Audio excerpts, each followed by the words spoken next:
మీ సొంత జిల్లా నుంచే రేవంత్ రెడ్డి పాదయాత్ర జరగబోతుంది. ఎట్లా ఉండబోతుంది అసలు పాదయాత్ర? వాస్తవంగా రాహుల్ గాంధీ గారు పాదయాత్ర 26తో ముగియాలి. ఆ ముగిసిన రోజే భద్రాచలం నుంచి ప్రారంభం అవుద్దని చెప్పేసి పార్టీలో చర్చ జరిగింది అక్కడ ఇక్కడ. అంటే అది ఇంకా దానికి అనుమతులు కూడా రావాలి.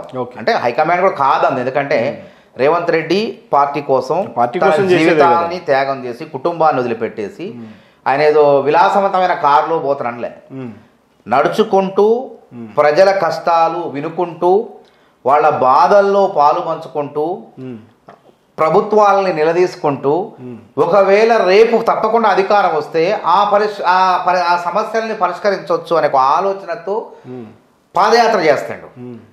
ఆయన ఏదో ఇంకోటి కావాలి పార్టీని అధికారంలోకి తేవాలి. ఆ రోజు రాజశేఖర్ రెడ్డి గారు ఏ విధంగా పాదయాత్ర చేశారో అదే విధంగా ఈ రోజు రాజశేఖర్ రెడ్డి గారు లాంటి వ్యక్తి రేవంత్ రెడ్డి గారు స్పందన వస్తుంది. 100 చూశారు కదా, అచ్చంపేట నుంచి మీరు హైదరాబాదు జర్నలిస్ట్ మీరు చూశారు. అంటే ఒక వర్కింగ్ ప్రెసిడెంట్ గా ఉన్నప్పుడే ఆయనకు ఆ స్పందన వచ్చింది.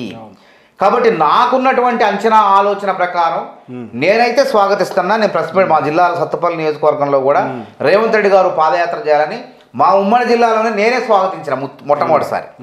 ఆ విధంగా చేసిన ఆయన పాదయాత్ర భద్రాచలం నుంచి ఎన్ని ఆటంకాలు అవరోధాలు వచ్చినా సరే జరగాలి దేవుడా అని చెప్పి దేవుడు మొక్కుతున్నా. అయితే పార్టీలంతా కూడా ఖమ్మం జిల్లా మీద పడ్డారు. అదే ఖమ్మం జిల్లా అది రాజకీయ చైతన్యం ఉంది అక్కడ. అంటే వాస్తవిక రేవంత్ రెడ్డి గారు కూడా ఎందుకు అక్కడ ఈశాన్యం తూర్పు ఉంది, తూర్పు వైపు ఉన్నది. ఏ పనైనా తూర్పు నుంచి ఈశాన్య భాగం నుంచి మొదలు పెడితే మంచి జరుగుతుంది అనేటువంటి మన శాస్త్రం చెబుతుంది. కాబట్టి అందరం కూడా శాస్త్రబద్ధులం కాబట్టి శాస్త్రాన్ని నమ్ముతారు. కాబట్టి రేవంత్ రెడ్డి గారు అన్న తర్వాత వీళ్ళంతా మొదలు పెట్టారు. ఇక్కడ ఖమ్మం నుంచే స్టార్ట్ చేశారు. కేసీఆర్ అయినా అదే సెంటిమెంట్, అందరు కూడా అదే సెంటిమెంట్ తీసుకున్నారు. అయితే రేవంత్ రెడ్డి గారు పాదయాత్ర 26వ తారీఖు జరగాలనేటువంటి చర్చ వార్తలు వచ్చినాయి. కానీ రేపు మా ఇన్ఛార్జ్ గారు వస్తారు, ఠాగూర్ మణికరావు ఠాగూర్ గారు. వారు కూడా కాదని లేదు, పాదయాత్ర అందరు చేయండి, రేవంత్ రెడ్డి గారితో పాటు శక్తి సామర్థ్యాలు ఉన్న వాళ్ళందరూ కూడా చేయండి, ఐక్యంగా చేయండి అని. ఎందుకంటే పార్టీ అభివృద్ధి కోసం, పార్టీ గెలవటం కోసం కదా, చేయండి తప్పేం లేదన్నారు. కాబట్టి దానికి ఎటువంటి ఆటంకాలు ఉండవు. సరే ఎవరో ఒకళ్ళిద్దరు ఇష్టం లేని వాళ్ళు ఉంటే వాళ్ళు పక్కకు తప్పుకుంటారు, నా ఇష్టం ఉంటే నడుస్తారు. లేకపోతే రేవంత్ రెడ్డి గారి పాదయాత్రకు ఎవరు కూడా అడ్డుకట్ట వేయలేరు. రేవంత్ రెడ్డి గారు 26వ తారీఖున జరగాల్సిన పాదయాత్ర నేను అనుకుంటున్నా. ఎందుకంటే రాహుల్ గాంధీ గారి పాదయాత్ర అంటే 26వ తారీఖు ముగియలేదు కాబట్టి 25వ తారీఖు ముగిస్తే ముగిసిన నుంచి ఇక్కడ ప్రారంభిస్తానని వార్తలు వచ్చినాయి. కాబట్టి అక్కడ రాహుల్ గాంధీ గారు పాదయాత్ర జనవరి 30వ తారీఖు ముగిస్తే నాకు తెలిసి నేను అనుకుంటున్నా రేవంత్ రెడ్డి గారు పాదయాత్ర కూడా జనవరి 30వ తారీఖు నుంచో లేకుంటే ఒక రోజు మంచి ముహూర్తం చూసుకొని తప్పకుండా పాదయాత్ర చేస్తారన్నటువంటి నాకు నమ్మకం ఉంది. చేయాలని చెప్పి నేను బలంగా కోరుకుంటాను. కానీ ఈ పాదయాత్ర చేసేటప్పుడు చాలా బలంగా, ఎందుకంటే మీకు బలమైనటువంటి ప్రత్యర్థులుగానే ఇటు ఒక పక్కన బీఆర్ఎస్ పార్టీ ఉంది, నేషనల్ పార్టీ అయిపోయింది, మరో పక్కన బీజేపీ మిమ్మల్ని ఎక్కడికక్కడ అడ్డుకునేటువంటి ప్రయత్నం చేస్తుంది. మరి ఈ నేపథ్యంలో మరి మీరు ఎలాంటి భరోసా ఇచ్చుకుంటూ వెళ్ళబోతున్నారంటారు? భరోసా ఏముంది, గతంలోనే బీఆర్ఎస్ పార్టీని ఓడించినాం. ఖమ్మం జిల్లా ప్రజలు చాలా చైతన్యవంతులు, వాళ్ళు చరిత్ర రాష్ట్ర వ్యాప్తంగా ఖమ్మం జిల్లా నుంచే విప్లవం మొదలవుతుంది. ఇప్పుడు ఖమ్మం జిల్లా నుంచే రాష్ట్ర రాజకీయాల్లో పెను మార్పు మొదలవుతుంది. అధికారం బదలాయింపు జరగబోతుంది, బీఆర్ఎస్ నుంచి కాంగ్రెస్ కు రాబోతుంది అనే సంకేతాలు ప్రారంభమై కాబట్టి కేసీఆర్ భయపడే అక్కడ కాంగ్రెస్ పార్టీ ఇట్లా మాటలు చెప్పుకునే కలలు కంటుంది అని బీఆర్ఎస్ పార్టీ నాయకులు విమర్శిస్తున్నారు. అసలు బీఆర్ఎస్ పార్టీ పతనం అవుతుంది. ఇప్పటిదాకా మాలో అంతర్గత కలహాలు గొడవలు అన్నారు. ఇవాళ వాళ్ళ అంతర్గత కుమ్ములాటలతో వాళ్ళే కుమ్ముకొని వాళ్ళ పార్టీ వాళ్ళే నాశనం అవుతున్నారు. ఇప్పుడు ఆ గొడవలు ఎప్పటి నుంచి ప్రారంభమైనాయి? ఈటెల రాజేందర్తో ప్రారంభమై పొంగులేటి శ్రీనివాసరెడ్డి దాకా వచ్చింది. పొంగులేటి శ్రీనివాసరెడ్డి తర్వాత ప్రతి జిల్లాలో ఏ కయ్యాలు ఉన్నాయి. అంటే అధికార పార్టీలో గొడవలు పెరుగుతున్నాయి, విభేదాలు వచ్చి విడిపోతున్నారు, పార్టీ విడుతున్నారంటే ఆ పార్టీ పతనం అవుతుందనే సంకేతాలు మనకు స్పష్టంగా కనపడుతున్నాయి. ఖమ్మం జిల్లాలో శ్రీనివాసరెడ్డి, తుమ్మల నాగేశ్వరరావు, నామ నాగేశ్వరరావు, పువ్వాడ అజయ్ వీళ్ళ మధ్య పంచాయతీ, ఆధిపత్య పోరు. అందులో శ్రీనివాసరెడ్డి అవుట్ అయిపోయింది, ప్రకటించేసిండు నేను బయటికి వెళ్ళిపోతా అన్నాడు. సరే బీజేపీయా అది కాంగ్రెసా అనే సంకేతాలు ఇంకా ఆయన సందిగ్ధంగా ఉన్నాడు. కానీ బీజేపీ అయితే హైదరాబాద్లో మల్లారెడ్డి మీద హైదరాబాద్ చుట్టుపక్కల శివారు ప్రాంతాల్లో ఉన్నటువంటి నగర ఎమ్మెల్యేలు అందరు కలిసి తిరుగుబాటు చేసి అసలు ఈ మంత్రే వద్దు తీసే కేసీఆర్ మహాప్రభు అని మొత్తుకున్నారా లేదా? మనం కళ్ళారా చూసినాంగా. అంటే హైదరాబాద్లో గొడవలే, తాండూరులో పైలట్ రోహిత్ రెడ్డికి, కేకే అంతకుముందు మాజీ మంత్రి మహేందర్ రెడ్డికి, తర్వాత సబితా ఇంద్రారెడ్డి, ఇప్పుడున్న మంత్రి సబితా ఇంద్రారెడ్డికి, ఉమ్మడి రంగారెడ్డి జిల్లాలో గొడవలు. వరంగల్ జిల్లా తీసుకుందాం, వరంగల్ జిల్లాలో ఎవరెవరికి గొడవలు ఉన్నాయి?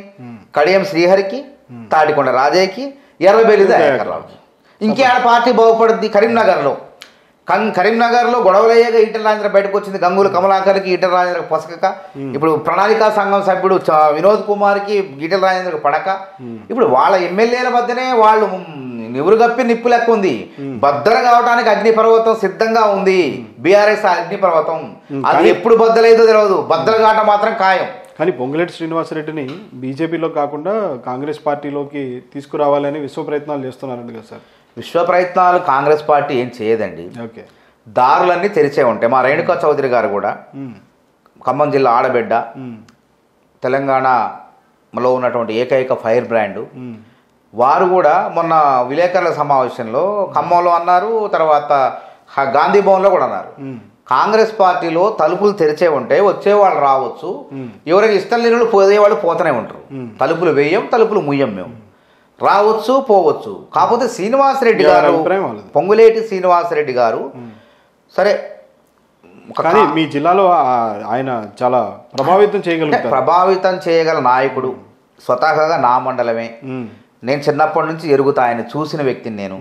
ఆయన ఎదుగుదలని కళ్ళారా నా కళ్ళ ముందు చూసిన. అంచెలంచెలుగా చిన్న నాగార్జున సాగర్ కాంట్రాక్టర్ నుంచి ఒక పెద్ద స్థాయి, ఒక కాంట్రాక్టర్ అంటే దేశ విదేశాల స్థాయికి కాంట్రాక్టులు చేసే స్థాయికి, ఒక రాఘవ కన్స్ట్రక్షన్ పెట్టి ఒక బిల్డర్గా, కాంట్రాక్టర్గా ఎదిగినటువంటి, అంటే వేల లక్షల నుంచి వేల కోట్లు కాంట్రాక్టులు చేయగలిగినటువంటి కాంట్రాక్టర్ స్థాయికి ఎదిగినటువంటి వ్యక్తి, మంచి వ్యక్తి.